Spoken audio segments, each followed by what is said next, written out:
The Shriek ships carved through the sky like wasps made of starlight and death, their thrusters singing a violent hymn as plasma carved through our dying gunships. No elegant barrel rolls like the old Earth fighters we all grew up reading about. These things maneuvered like pure physics given wings, thrusters firing to keep their cannons locked on target while they hung suspended in the air, then danced upward and forward in a blur of lethal grace. Plasma met unshielded alloy, and the result was always the same. Slagged rotors. Melted pilots. The end of another gunship. Then came the sound that changes everything. The jump crash hit my eardrums like a fist driving through concrete, like my hearing protection was nothing but tissue paper. The shock wave slammed into my back and shoulders with the force of a sledgehammer, crumpling me to the lavender stone below. The air punched out of my lungs. My vision blackened at the edges. I was gasping, desperate, willing my diaphragm to work, forcing oxygen back into a body that had forgotten how to breathe. No, no, no. A marine's wail cut through the ringing in my ears. I rolled over, followed the pointing finger upward, and felt my blood freeze. A destroyer was falling from the sky like a comet made of metal and flame. Its hull was ruptured, burning, massive sections of durasteel the size of a building torn away by what could only have been a torpedo strike from one of the Shriek's Gladiator-class capital ships. The destroyer had jumped away from the void in panic, materialized inside the atmosphere, and discovered too late that the enemy had put a fist-sized hole straight through its nose. I wondered if it would impact near enough to kill me. I wondered if I had time to care. The mobile CIW emplacements entrenched in the hills surrounding the city opened up with streaks of red tracer fire, targeting one of the Shriek harpies that dove beneath the deadly ribbon of fire. The enemy fighter accelerated backward on thrusters designed for three-dimensional void combat, its entire frame twisting and rolling in ways that defied conventional aerodynamics. It regrouped with the rest of its formation, and they concentrated their fire on a grounded troop transport below. The plasma bloom was almost beautiful. Captivating, like watching a flower bloom in time-lapse. The fireball that consumed the transport and everyone inside was far less beautiful. "Sir, look at this." The sniper yelled over the chaos, his voice steady despite the carnage erupting all around us. "Fight launcher opening. Enemy attempting launch. We need artillery. Now." The Major's eyes darted in quick, erratic movements. He was talking almost to himself, processing, calculating.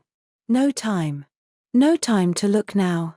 I hauled myself back to my feet and cast my gaze upward just in time to watch the plasma cannon fire spread across the ventral hull of the wounded destroyer like molten steel poured across a surface. The starboard drive engine reached its critical point, and the explosion that followed sent the warship cartwheeling sideways, its artificial thrust fighting gravity and losing. The radio man was howling into his equipment, listing bearings and coordinates, calling for artillery on the Shriek-hard target. I had time enough to wonder why nobody mentioned danger close when the torpedoes struck. They came in like vipers riding tails of exhaust.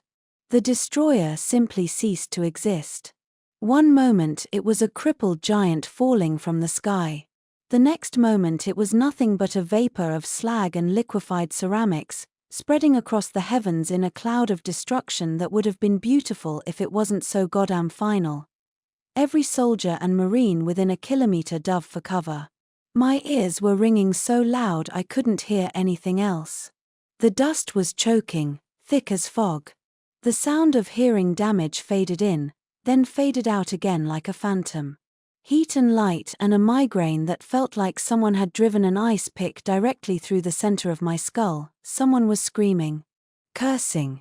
I could see the sniper's mouth wide open, gesturing wildly toward the freight launcher on the other side of the ruined city, and my brother stood frozen in the cockpit of his mech, the clumsy, bulky exoskeleton making him look like a steel giant wrapped in concrete. His face was streaked with someone else's blood. He stopped, still hunched over, and just froze. His mouth opened to form a syllable. Oh my, Then the sky itself caught fire. A bizarre glow flared across his face, a fraction of an instant of illumination that burned itself into my retinas. I spun around, and I saw it, a barrage of plasma fire from orbit, descending like the wrath of God compressed into pure energy. I watched the dome shields ripple up into the visible spectrum, blue-white and failing. I watched the concentrated fire leaches them dry in less than a second. I watched the orbital bombardment impact the surface of the world, blooming outward, expanding, consuming everything within the blast radius. An entire Terran offensive. Thousands of soldiers. All of it. Gone, half a super city devoured in a single volley of fire from the heavens.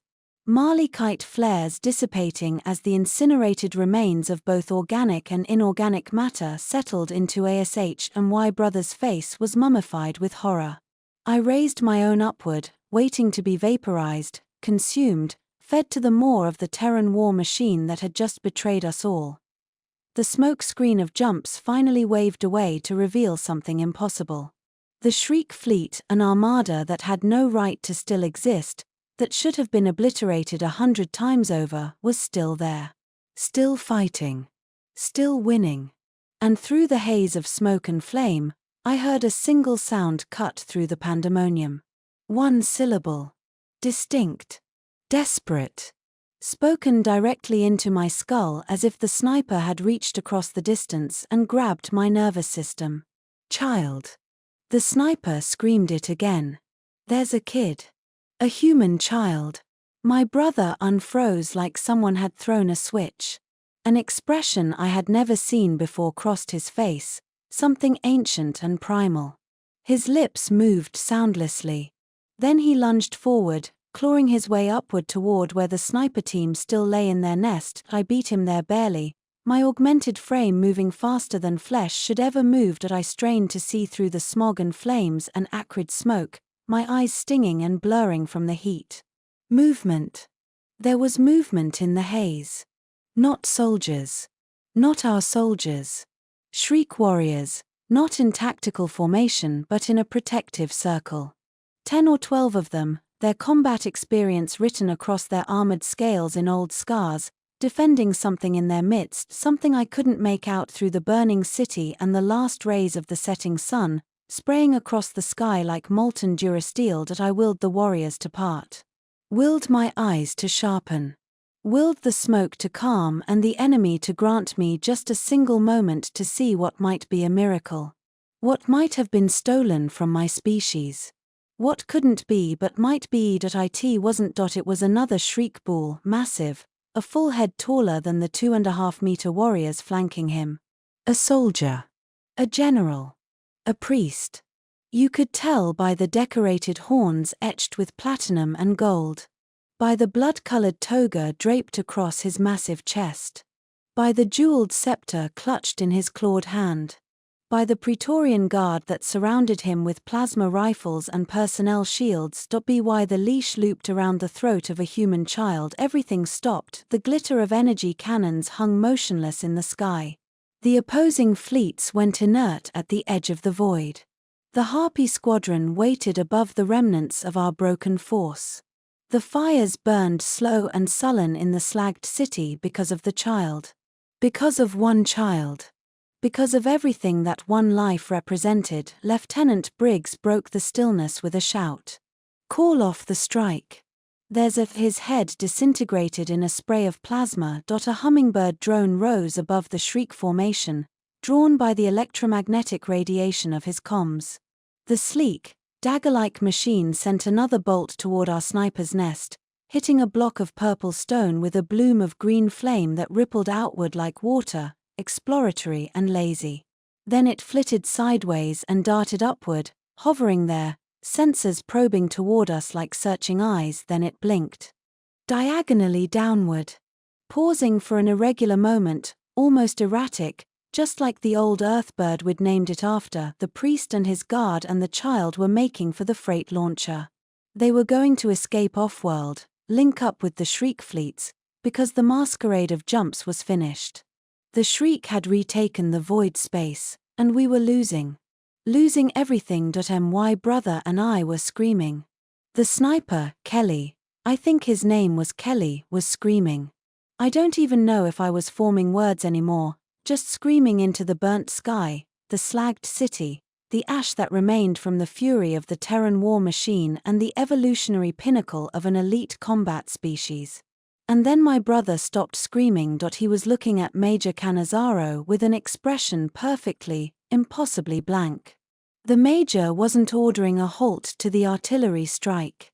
He was just sitting there, watching. He could see the drone. We all knew it. He knew it. But he could see it, and he knew another comm would confirm our position and bring another barrage down on our heads. And my brother was frozen again, staring at the Major with an intensity that could have burned through steel. Coward, he said simply, the single word punched harder than any expletive ever could. The drone saw movement. Or a thermal signature. Or some other discrepancy that alerted its programming to engage. It saw something. We saw a blink. The blink meant it was firing at us. 900 rounds per minute. A streamer of malachite green that raced across our position, sending splinters of lilac stone outward on destabilizing energy bolts like fragmentation grenades. Just a short burst at first because it wasn't yet confident it had the range, then it darted sideways to stay above the priest and his guard. To stay above the child. It climbed a dozen meters, twitched its guns a few degrees, and fired again. 2 of the bolts hit the radio man behind us. Upper chest. Thigh.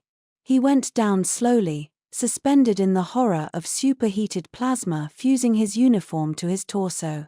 The rest destabilized behind our cover and detonated like flak, killing with stone fragment and concussive blast alike. It had the range now. My brother caught my gaze with his burning eyes.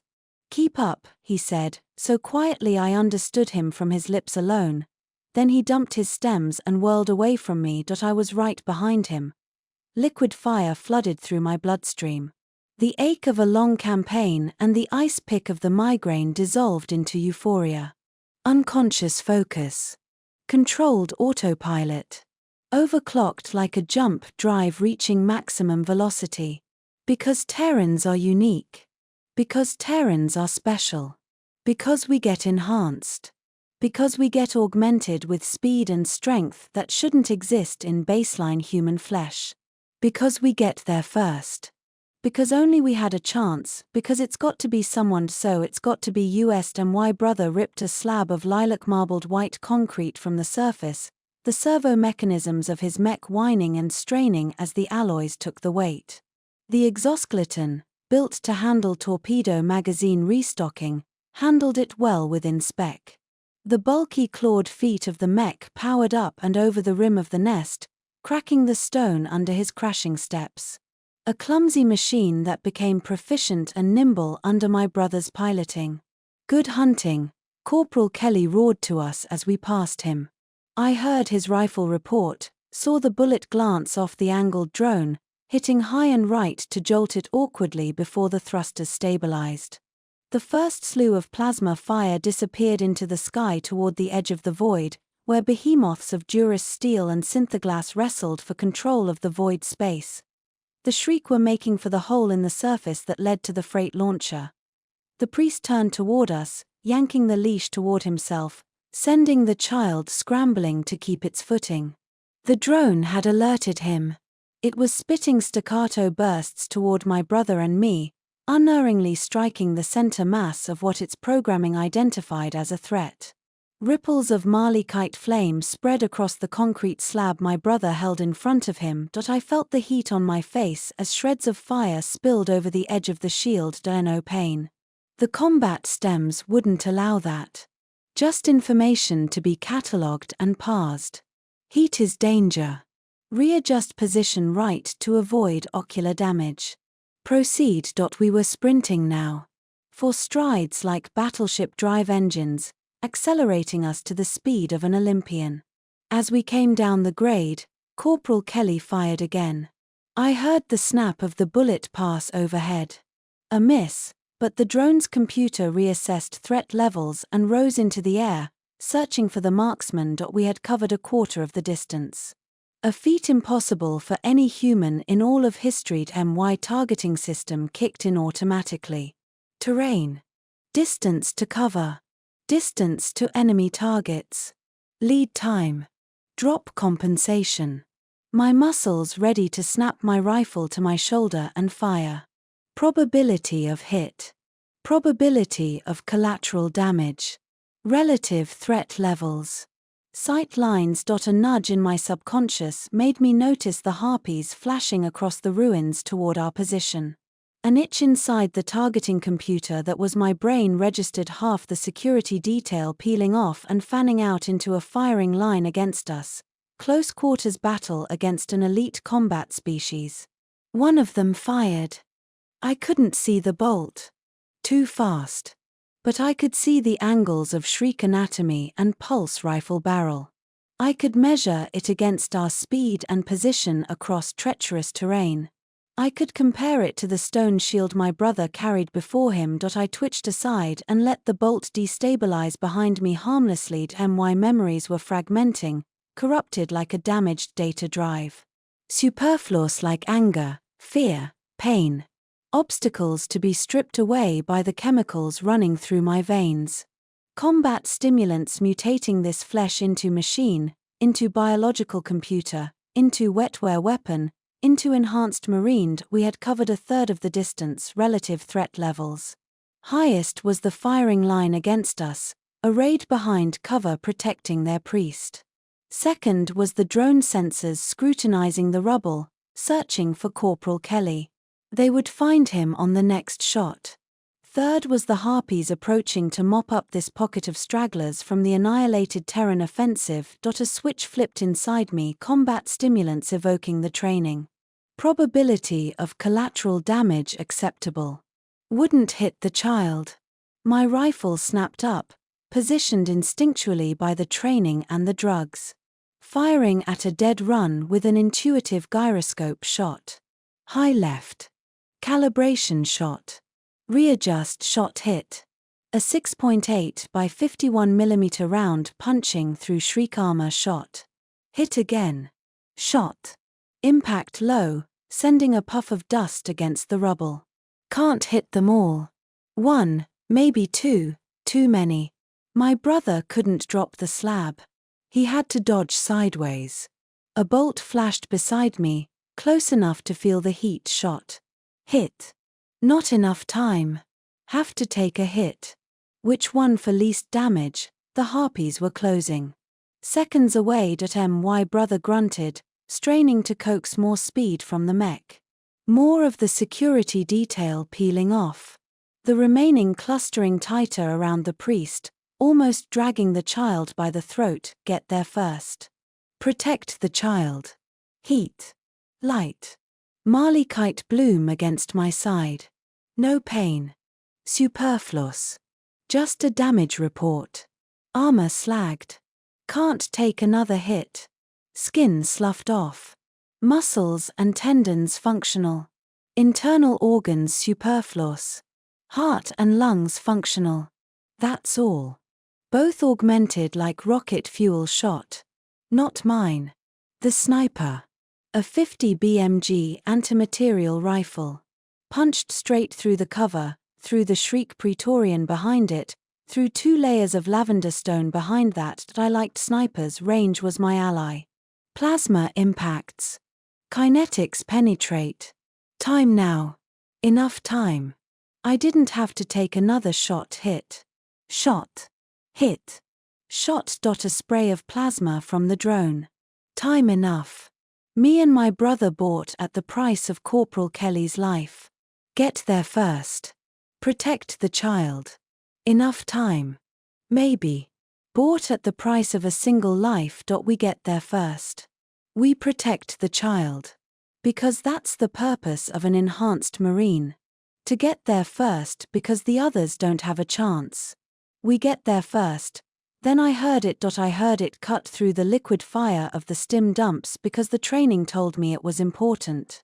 A distant, Faded detonation like huddling behind a bunker as an EOD tech disposes of captured ordnance with a block of C4. Stutter half the distance. No range to dodge another bolt. No more allies in this fight. Save my brother. Keep up. We'll make this. Because the next part will happen fast. So fast most think it's one sound, more than half the distance. Combat stimulants like liquid fire through our veins. Hard fast biology on a high oxygen world. A wetware weapon. Enhanced marine. Get there first to protect the child. No one to call off the artillery strike against a shriek-hard target. The reason they fought to hold the city. The reason they were dancing with our destroyers up top. Get there first, sensor packages reaching through the higher planes. Stepping down. Putting a single toe over the line into the real. Getting there first. Knowing through equations of relative velocity, lead time, and drop compensation. Spitting out targeting solutions to the railgunners plugged into the computers through 90 million worth of Neuralink input and output cyberware. We get there first. Seeing what the computers see so Terran grey matter can be used to calculate firing solutions in real time while still within the unreal. Get there first step. Depleted uranium slugs on the business end of a physics equation that sums to an effect on target measured in grid squares silence. We weren't there. The complete absence of sound for the smallest fraction of an instant. The mech and the stone slab and the enhanced marine that took the hammer blow of the mass driver strike for me dropped like a stone. The crack of atmospheric displacement was otherworldly. The impact driven into my body like I'd taken the brunt of a torpedo strike. The sky blackened by 55 million kilograms of durist steel armor. The pinnacle of the Terran war machine fulfilling the request for an artillery strike on a crucial shriek-hard target. We weren't there, nothing was there, nothing. Stim dumps like glacial ice through my veins. Prioritize mission directives. Protect the child. Brother was superfluous. Combat jumps above me on the edge of the void, leeching away the last bloody rays of the setting sun. Unconscious focus. Controlled autopilot. Protect the child. Ignore the destroyer in the sky above me that cleared the void space of enemy with CIWs and railguns. Ignore the heat.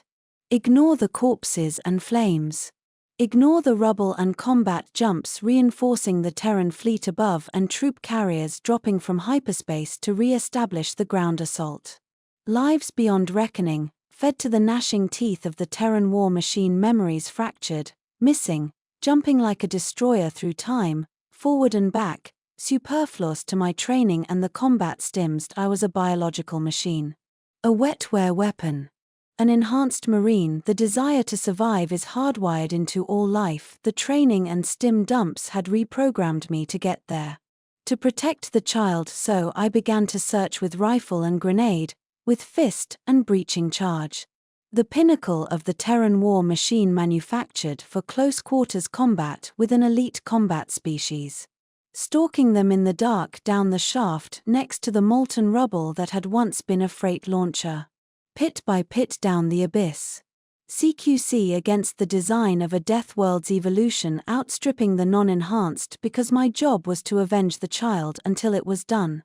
Silence aside from gasping breath. Until I could let the combat stems filter from my systems.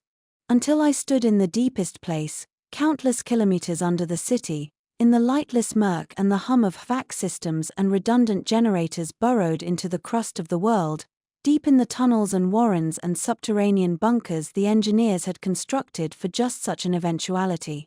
There was a shriek there. Ancient beyond understanding. Massive from long life. Scaled hide armored like the bedrock he hid within, etched with the scars of his accomplishments. Horns once massive and proud, broken lifetimes ago in some long-forgotten battle, slipped from the memory of his kind. Content to lurk beneath the life of the surface in the endless night, when I stood in front of him, his eyes were bleached white. Unbothered by the darkness. Because darkness and light alike had no meaning for him anymore. I swayed before the blind shriek elder. the dregs of the combat stimulants flowing slowly through my lacerated circulatory system. The point of exhaustion had passed long ago.